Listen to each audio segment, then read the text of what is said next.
Jangan lupa like, komen, dan subscribe channel YouTube TVRI Bengkulu, serta nyalakan lonceng notifikasinya.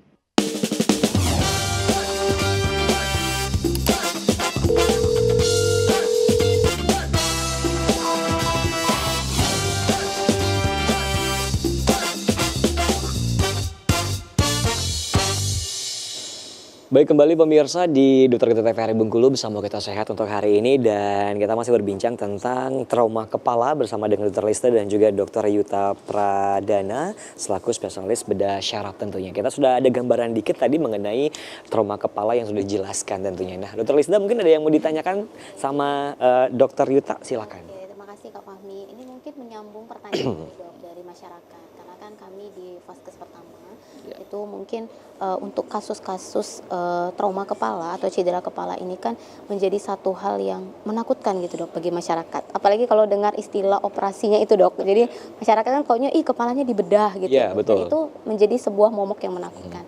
Nah, mungkin ada beberapa pertanyaan nih Dok di awal. Apakah ada penyebab lain selain daripada yang lagi banyak sekarang ini kan jalanan memang panas ya Dok ya. Ada angka kejadian kecelakaan lalu lintas juga meningkat. Nah, di luar itu apakah ada hal-hal tertentu yang harus dihindari yang bisa menyebabkan kasus cedera kepala gitu? Baik, terima kasih Dok.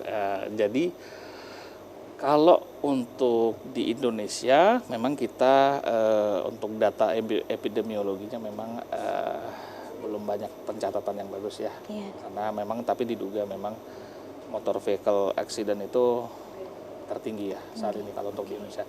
Tapi kalau untuk di luar negeri, di Amerika Utara, justru yang tertinggi itu adalah masalah fall atau jatuh.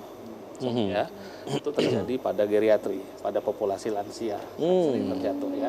Itu satu. Yang kedua, sebagai contoh penyebab lain adalah sports injury. Sports Jadi injury. kecelakaan, apa bukan kecelakaannya, tapi cedera akibat olahraga. Iya. Ya kan benturan kalau di luar negeri ya mungkin ada rugby-nya, ada apa? Ada tinjunya, boxingnya, ada apa namanya? Lalu ada yang apa menggunakan bola itu. Iya. Itu juga menjadi kontribusi penyebab cedera kepala pada populasi masyarakat di dunia. Oh, gitu. Nah, kalau dari segi kekuatannya nih Dok, kan ada beberapa kasus pernah terjadi, ini anak jatuh dari tempat pelaminan Dok. Oke. Jadi dia dari tangga pelaminan sebenarnya kan nggak terlalu tinggi ya Iya. kalau kita lihat ya. Nah itu dia jatuh memang posisinya tuh kepala membentur ke bawah.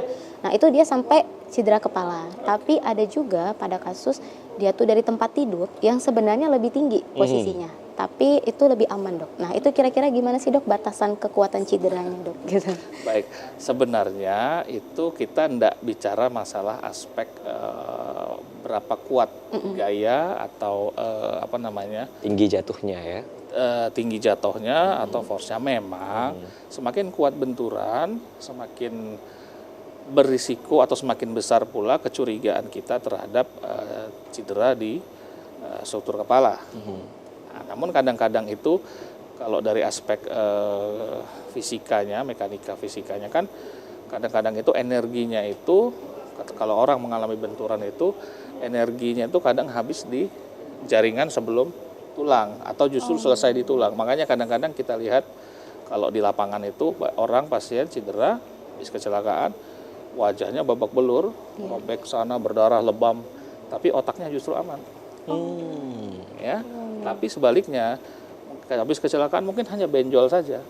Iya, iya Ya, betul. mungkin hanya memar saja, tapi perdarahan di otak. Oh, benar. Nah, itu bagaimana force atau mekanisme gaya itu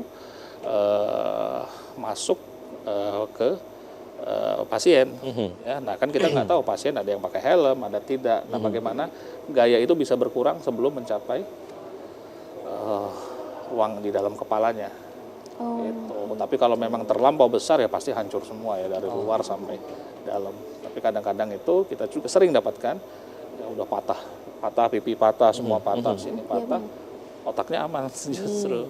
Jadi tidak bisa kita hitung dari gaya, tapi bagaimana gaya itu berhenti di kepalanya. Kalau energinya habis di luar sampai ke tulang, maka otak biasanya aman. Tapi dari luar seolah-olah kelihatan serem ya. Iya. Robek sana, lemah sana. Gitu. Tapi ini nggak mutlak, nggak 100% seperti itu. Ya, tergantung juga tadi sebagaimana mekanisme traumanya, bagaimana gaya traumanya gitu. Oke. Kalau dari bagian wajah nih dok, apakah ada bagian-bagian tertentu yang memang dia lebih fatal? Misal apakah dia di posisi sebelah kanan, sebelah kiri, atau bagian belakang? Kan kalau Betul. masyarakat awam mitosnya ya kak ya, Iya, di bagian pokoknya jangan belakang. belakang, Iya. kalau depan nggak apa-apa, kata pokoknya jangan belakang ya nak Iya, betul, jatuhnya betul, gitu betul, ya dok. betul. Itu mitos di lapangan Ya, gitu dok. Gimana dok? sebenarnya sama saja. Semua bagian sama ya dok? Semua bagian sama. Ya cuman memang ada beberapa hal yang harus kita ketahui terkait dengan fisiologi otak. Iya. Contoh begini, ya kita harus tahu bahwa kita bicara tentang perdarahan epidural misalnya.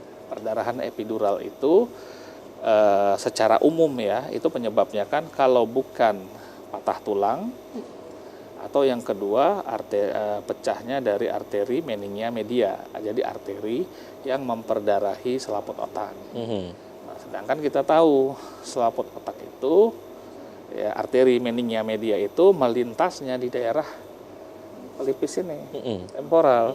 Makanya kalau ada orang dengan jejas di sini kita harus curiga, jangan-jangan ada pecah yang bisa menyebabkan terjadinya epidural hematom. Gitu. Atau yang kedua, ada jejas atau ada trauma di daerah puncak kepala yang potensi membuat tulang patah misalnya kan. Nah, kita harus tahu di sini ada pembuluh darah besar yang namanya sinus sagittalis superior. Nah, kalau itu robek, perdarahan bisa perdarahan masif. Nah, jadi mitosnya itu dibilang salah enggak juga, tapi dibilang benar enggak juga. Jadi itu harus kita korelasikan dengan struktur anatomi yang ada di lokasi tersebut. Nah, kenapa jangan di belakang? Sama di sini ada di area occipital atau area belakang kepala ini ada struktur sinus transversus. Sama, sinus itu adalah muara dari pembuluh darah otak yang mau turun balik ke jantung. Muara sungainya di situ. Jadi kalau robek sinus transversus, ya perdarahan hebat juga. Gitu. Jadi tergantung lokasi anatomi. Baik, pokoknya semua bagian itu harus dijaga semua. Harus dijaga.